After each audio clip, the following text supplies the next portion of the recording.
Hi everybody and welcome back to my channel. So if you're watching this shortly after I publish it, which is January 2019, I want to wish you all a happy new year and I hope you all had a wonderful Christmas. If you are a subscriber to my channel, then you'll notice I have not been uploading videos lately. I have not been in the best of health the last month or so, and I have been wanting to wait until I looked a bit perkier and maybe not so pale, but I don't know when that's going to be. So I figure just ignore sort of what's going on here and we'll just sort of get into this topic because I really wanted to get this video up for you. Today we are going to be talking about digital art and should you sell digital art as an artist. If you have been watching my videos, then you probably already know that I have not been a huge fan of digital art. And the reason for that is I have always felt like, as an artist, that we sort of give up our rights to our artwork when we offer high resolution images for other people to have access to.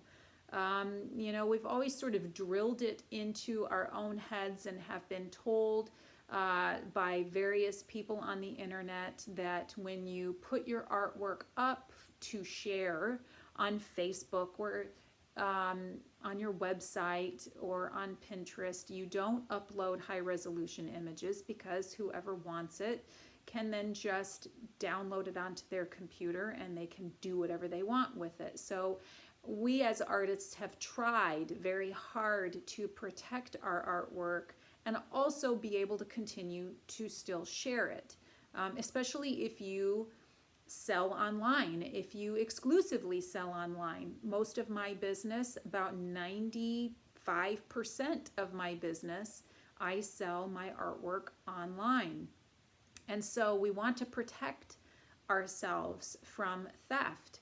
And when you do digital artwork, when you offer that up, it's kind of a mind game a little bit because basically you are giving people, I mean, yes, they do pay for it, but you're giving people access to high resolution images of your artwork. So that's why I've been kind of holding back on that, but I am starting to change my attitude on that, and I'm going to talk a little bit about it. But first, let's talk about what digital art is if you're not familiar with it. And we're also going to talk a bit about passive income because that goes along with this as well. So what is digital art? Well, if you are, I'm going to use Etsy just because I am on Etsy. And Etsy is a seller platform where as an artist you sell your wares there, and so it is a good place, and it's also a place where people regularly look for digital art. Regularly, it's a very hot item on Etsy right now, people searching for digital artwork. So you create a piece of art, and what you do is you will upload it into your Etsy shop, and then people will purchase the digital file from you for them to download onto their personal computer, and then they will create a print of that image for their own, hopefully, personal use. So that's basically what it is. As a seller, you do all of the work once.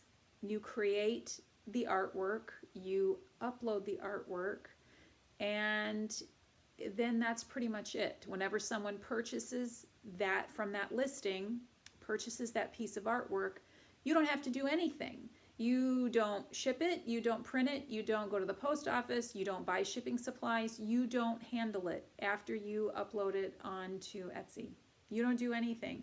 That's basically the gist of what passive income is. Passive income is a huge term right now on the internet. People are striving to create as much content so that they can have passive income, which will then allow them to concentrate on the things that they want to be doing. As artists, we want to be doing nothing other than painting generally. The business side of selling online as an artist, it can be, not always. I find it fulfilling, but it can be a bit daunting when you just want to sit down and paint.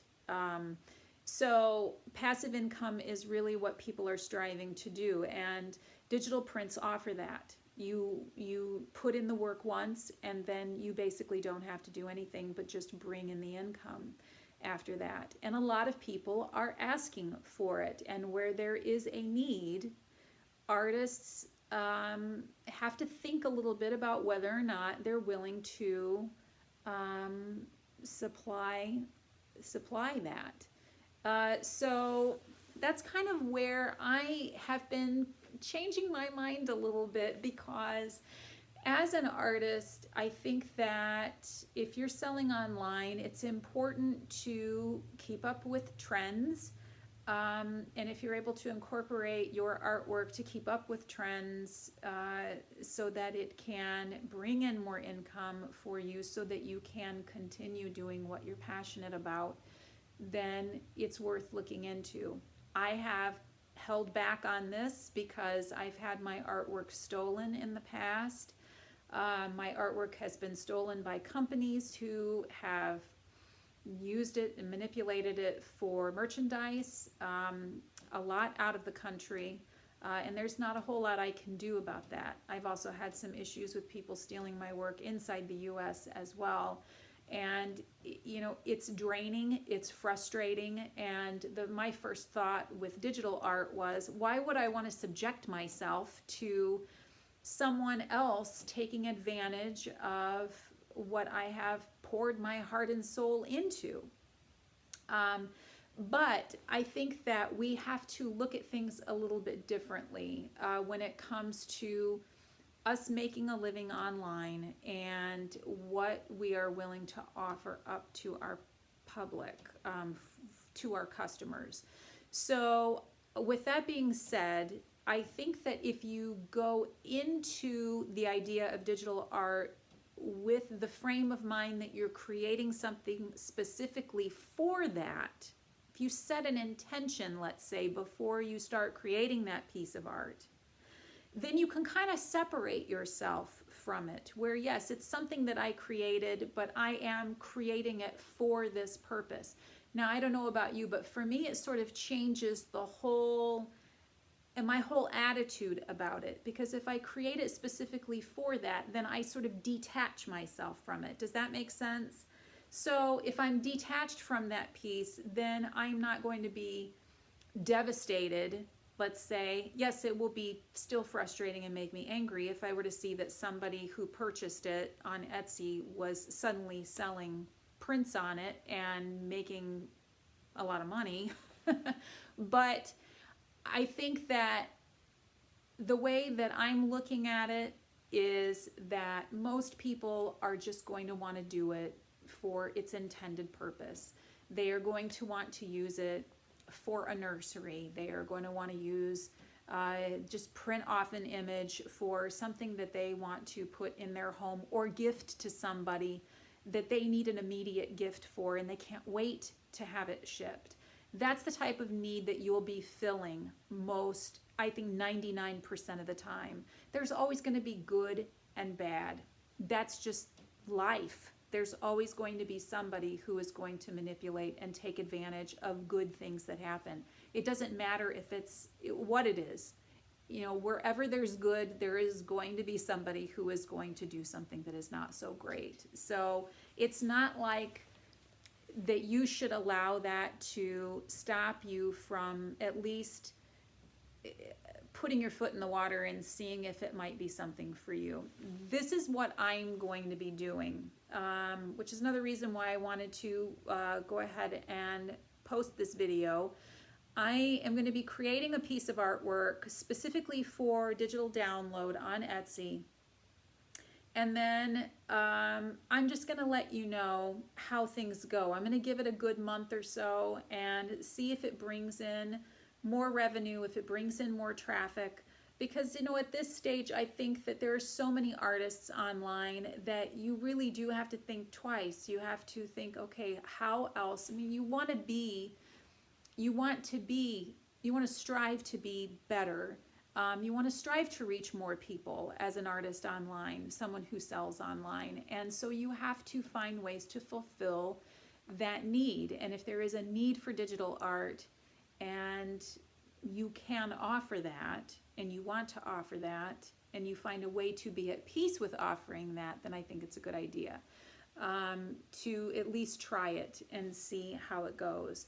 The only thing that I see being a challenge about this, and I've heard this from other people, other artists who sell digital work already, is that even though you don't have to physically ship anything, you have to be available for troubleshooting for for buyers who maybe don't know exactly how to go about printing something like that, or if they've never purchased a digital download before, they may not know what to do. So you can't just offer it up there and then never read your convos or your emails. You know, if someone's having trouble, you know, you can't say, well, okay, you figure it out, you purchased it, I'm kind of done with it. So, you know, that's not good customer service. So you do have to have something set into place where you can guide people and sort of hold their hand if they are having issues and they can't seem to get the download to work. So it's not a 100%,